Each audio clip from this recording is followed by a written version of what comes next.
Hey baby, you got a hamburger to go with that shake? How you doing? I know you want this. All right, man, thinking about coming to Costa Rica as a solo traveler and you're a woman? Yes, this video was for the ladies. The ladies, I don't often do them. This is a good one. I'm gonna have some travel tips, but if you're thinking about coming to Costa Rica alone as a woman, I got some things to say about that, and I think they could be very helpful, and actually they could be helpful to anybody, whether you're a man or a woman, but this is specifically for the women. Anyway, guys, I'm Michael Allen, TravelCostaRicaNow.com. TravelCostaRicaNow.com is a travel agency, so go to TravelCostaRicaNow.com, fill out the 4-minute form, and you'll be that much closer to the vacation of a lifetime. We're like you, having best friends who live in you having best friends who live in Costa Rica, who know Costa Rica, totally hooking up your Costa Rica vacation. Man, if you appreciate these travel tips, these videos, talking to immigration experts, talking to other expats who've made the move, living here videos, man, please subscribe. I'd appreciate it. And actually, you can donate too. What a combo meal that would be. All right, man, it's going to be a good one. I got the big cup of coffee, and no, it's not done yet. I do, when I do these types of videos where I'm just talking, I either do them at my place, which is here, or I do it at D'Angelo's. I don't carry my cup around. Cup, especially for here, it's still around. Oh, a couple of you people had, I made a video last week about what annoys me, kind of the annoyances of living in Costa Rica for me personally. Actually, I don't really get annoyed, but they used to annoy me. Someone said, I don't like, this annoys me when you do this, Michael, and when you drink coffee during the video. Dude, with everything going on in the world, that annoys you? Costa Rica is not for you. I hope you don't live here. Okay, man, you're thinking about coming to Costa Rica. You're a woman. Have you traveled alone before? Have you not traveled alone before? Is it safe in Costa Rica? So this is how it started.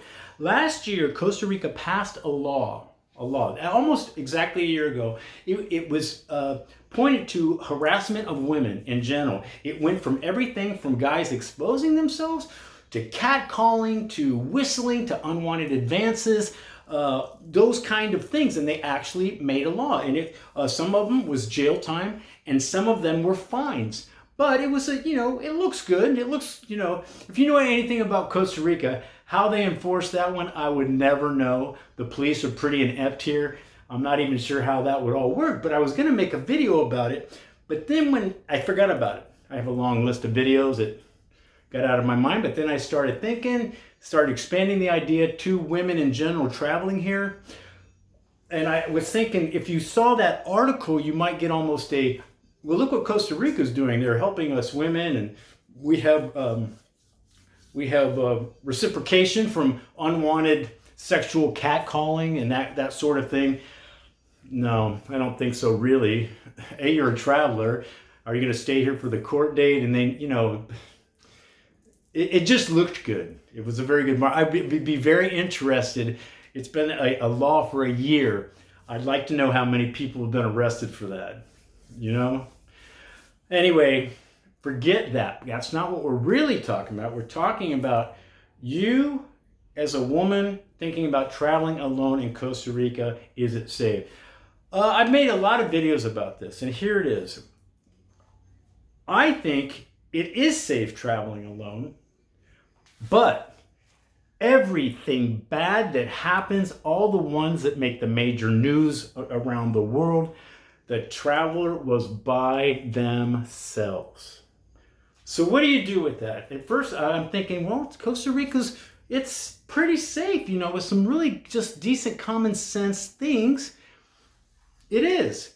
But if you're not really a savvy traveler, if you've never done it before, maybe you don't know all the commonsensical things, really. So all I know is when bad things happen, it's usually when somebody's by themselves. All right, so let's start out. You're doing some research, and you've made a decision, actually, to come to Costa Rica. The first thing you're going to do is get an itinerary, and you're going to share it with everybody you know, your family, your friends, your loved ones. Here's what I'm going to be doing on these days, all right? You're going to be sharing that itinerary. You're also going to take copies of all your important documents. your insurance card, your passport. Now, the one thing about your passport, you got to take the one where your picture is, but you also are going to have to take a copy of when you get stamped into Costa Rica, that page where they stamp you in. So you need 2 pictures there, and it would be nice if you had copies, paper copies of those, and also your driver's license and any other important documents you think are important.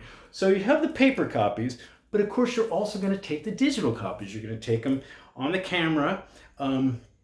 You're also going to take some pictures of your valuables that you are bringing. Now, that's usually with electronics. You're going to get your a picture of your phone, your laptop, cameras, that kind of thing. Because you know what? You know those other valuables? That diamond ring, those expensive jewelry or whatever? You're not bringing those. This Costa Rica is not the place for those. So you want the pictures of these things just in case something was to happen to them and you had to file an insurance claim, they got robbed or stolen or whatever. You want the pictures of them, and all that, and you want this, you want it documented. But remember, if you do get your things stolen, you do have to fill out a police report. Police aren't going to do anything, but for your insurance purposes, you will need that police report. And it's just nice if they see what you actually had. You're going to upload all this stuff, the passport, pictures, everything, on your laptop, to your email, and maybe even the cloud service. You want all this stuff documented just in case, right? Well, that be safe than sorry. Oh, shoot. I forgot an important item. Yeah, so the other thing I would pack, I know it sounds like, a whistle. Man, take a whistle. It's not going to hurt you. And you know what? I would go ahead and pack some mace in your checked luggage. Now, I think they have a little qualification if it's over like a certain ouncing, even on your checked baggage. But typically you can bring mace in. And why not? Why not? You're a woman. You need to protect yourself. And I'd also go with that whole fake wallet when you go out. Some old canceled charge cards and maybe a little bit of cash in there that you carry around when your real documentation is maybe, I don't know, in your shoe or something. Fake wallet's always a good idea.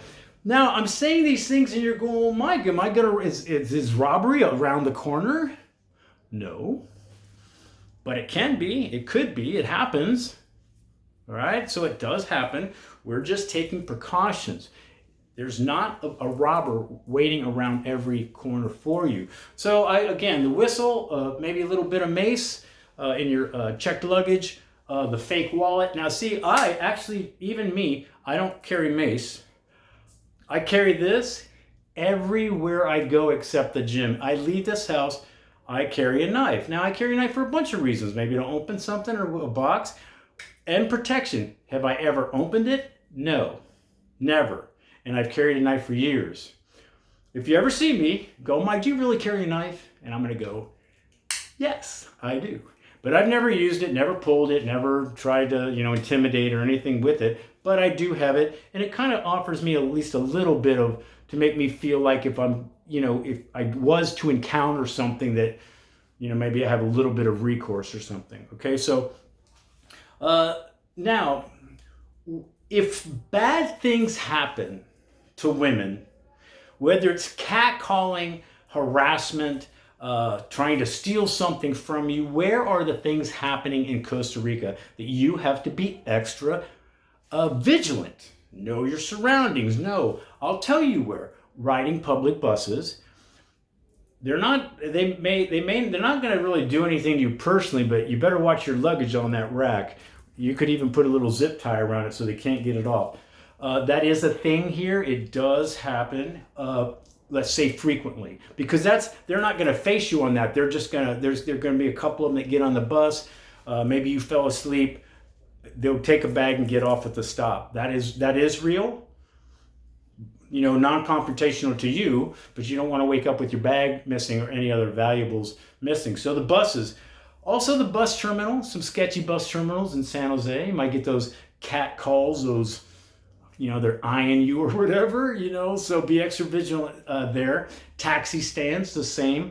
Now, we have taxi stands here in Fortuna, and that really doesn't happen. On the taxi stands and bus terminals, it is mostly places like, let's say, San Jose for the most part, or Limon maybe, but those kind of places. Usually when you start getting the tourist places, there's usually there's a lot of tourists around. But now, another big one, at night, you're by the beach, your hotel's on the beach, man, you want to walk the beach. It's 11 o'clock, maybe you had a couple wines, just want to walk.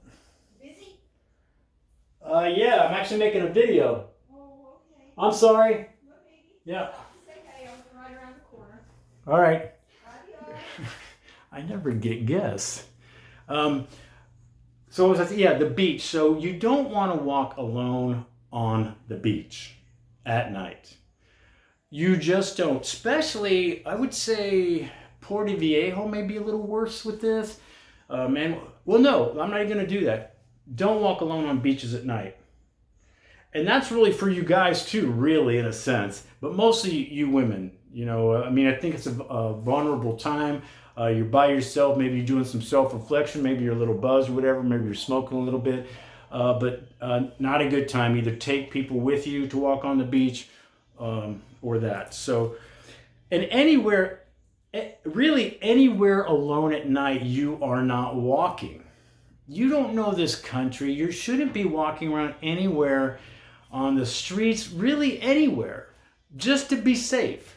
I mean, even for tuna, which I think is pretty safe, I still would tell you probably shouldn't be walking, alone at night. All right. So, and this is kind of goes also for national parks. We've had a couple problems here and there with people coming up missing. Again, they're by themselves. That's when you're your most obviously vulnerable. So anytime you're doing, if you can, national parks, beaches at night, walking around at night, you want your friends. And see, the great thing about traveling by yourself as a woman or a man, usually you end up in hostels. You're going to the hostels, you're going to Salinas and these places where you're always meeting people, man. You're always meeting people. All of a sudden you got a travel buddy or a travel girlfriend or whatever, and they're traveling with you, or they want to go to the same park you do. They want to go out at night like you do. And that's usually what they're all wanting to do, and there's a lot of meeting up that way. And you meet actually some really almost lifelong friends that way. So I'm going to always encourage that. Now, when you go out to bars and clubs, all right, I would remember you gave your itinerary to before you left to your friends and family. Well, I would say with the bars and clubs, you might want to jump on Instagram or Facebook and maybe, hey, I'm going out tonight. Gonna try out here, here, and here. Or even if you don't know where you're gonna go, maybe a picture of what you look like. Here, me and my friend are going out. Post that stuff. I know. Safe than sorry. Okay, that's all I'm doing here. Safer than sorry. And on bars and clubs, if you're especially again in San Jose, take a taxi from club to club. Or better be a large group of people. All right. I don't even think 2 people is that great if you're doing that, especially if you're drinking, which usually you are, right? So taxi to taxi with clubs, or club to club, use a taxi, or with a group of friends. Okay. Watch what you wear. Watch what you wear. Can you wear a bikini on the beach? I think you can, but you better watch what you wear at night. Because see, now what you wear at night, you got a sexy dress on, are you going out, you want to look good, and you want to look hot, that's great. That's great. And is that a sign for people to hit on you and go, wow, she's, or think of you a certain way? No. But guess what? There's mentally unstable people out in the world. There's people that do drugs in this world. There's people that drink in this world. There's people that are ignorant and stupid. Then you do combinations of those. And then the worst of all, put all those people in a group. Now you get 5, 6, 7, 8 of these guys in this group. Drugged up, drunk, a little mentally unstable, stupid, whatever. So be mindful. You're in another country. No, it shouldn't happen. It shouldn't happen. But be careful. So now, if you are at, let's say, bus terminals or taxi stands or places where you're waiting around, and maybe you are by yourself. Maybe you've left your hostel and you're catching a bus and you couldn't get anybody to walk you out or whatever. You got to have some confidence. You got to act like you live there. Try to act like it, fake it. Whatever you got to do, you're like proud. Now, you want to avoid eye contact. You don't want to get all crazy with eye contact and mad dog somebody necessarily, but you do want to be confident. And if you feel, trust your gut, man. Trust your gut. When that gut telling you you need to maybe walk away right now, go find a public place, go find a lighted public place, get in there as soon as possible, get away, walk away. However you got to get out of there, get out of there. And your gut will tell you, and listen to it. And let's just pretend it's wrong. So, so what? But it's not. It's not wrong. So don't get too drunk. All right? Don't get too drunk. This is where it goes. It can go a little south, because what happens is all of a sudden, you're like, oh, okay, the hostel's just 2 blocks away. I can walk. I'm good. You're looking hot, maybe a little done by the end of the night, but still, you're looking kind of hot. Maybe been drinking a little bit. You're like, woohoo! Hostel's only 2 blocks away. See, that's because we all make the bad decisions, and it's not just you. We all do it. All right. So just be very careful of the drinking too much. Now, you also want to know wherever you're at. You need to know the phone number. And maybe almost in your head, in a sense, or you need to know the safety numbers of the area. Like, I'm not even going to tell you what they are. Is it 911? Who knows? You should look it up, and you should know these numbers so you can make a call if you have to, or have a call done for you. Now, so you got a little confidence. Remember, no is the complete sentence. No, complete sentence. All right. The thing is, everyone goes, Michael, that's common sense. Yes and no in a weird way. If you haven't traveled around, you forget some of these things. If you're not a savvy traveler, haven't been going, traveled a lot in your life, and you can forget some of these things. You can forget to take the pictures of your documents. You can forget some of these things, or maybe feel a little overconfident or something. So these are just things you got to be mindful of. You have to know and be aware of your surroundings, because things can happen. I don't think they're going to happen if all these things are done. I don't think they're going to happen. It just doesn't. So it is with usually the solo traveler, that just kind of made a couple bad decisions. It only takes one, right? So just be careful, be mindful, know you're in another country, try to honor that culture with, maybe what you do wear. For instance, this isn't really anything to do with you women, but in La Fortuna, this is not a beach town. This is not a beach town. So walking around with a male, walking around without his shirt, people don't do it here. Locals don't do it here. And when they see it, Costa Ricans are nice. They're not going to say anything. But it's actually a little disrespectful to the women that, live in the town. They don't want to see that. You're not on the beach. You're in a town and you're walking around, half naked, they would say. So it's just things like that. But a lot of the guys that walk around Fortuna just don't even know that, because I know they put on their shirt. If someone said, hey, they don't really do that here, they probably go, oh, I didn't know, right? So that's what this is all about. So is Costa Rica safe for you as a solo woman traveler? I believe it is, but some of these tips might be useful or helpful, all right? That's it. What do you think? I'm sure there's more. You can go on. You can get so many travel tips for solo people that you can end up not going somewhere. You know what I mean? You can be almost scary with your tips. So I wanted to do the general ones, the main ones, the ones you really need to think. I didn't want to go too deep on this and almost scare you to not come. All right. All right, guys. I'm Michael Allen, TravelCostaRicaNow.com. Peace, guys. Hope it helps. I know it did. Anyway, guys, things are going to pop up. If you're thinking about living or traveling anywhere, you should do your research and homework. And I'm going to put my videos up against anybody that makes Costa Rica videos for a good perspective, Maybe some knowledge. I don't know. I hope so. All right, man. To the guy that doesn't like my coffee drinking. That's so good.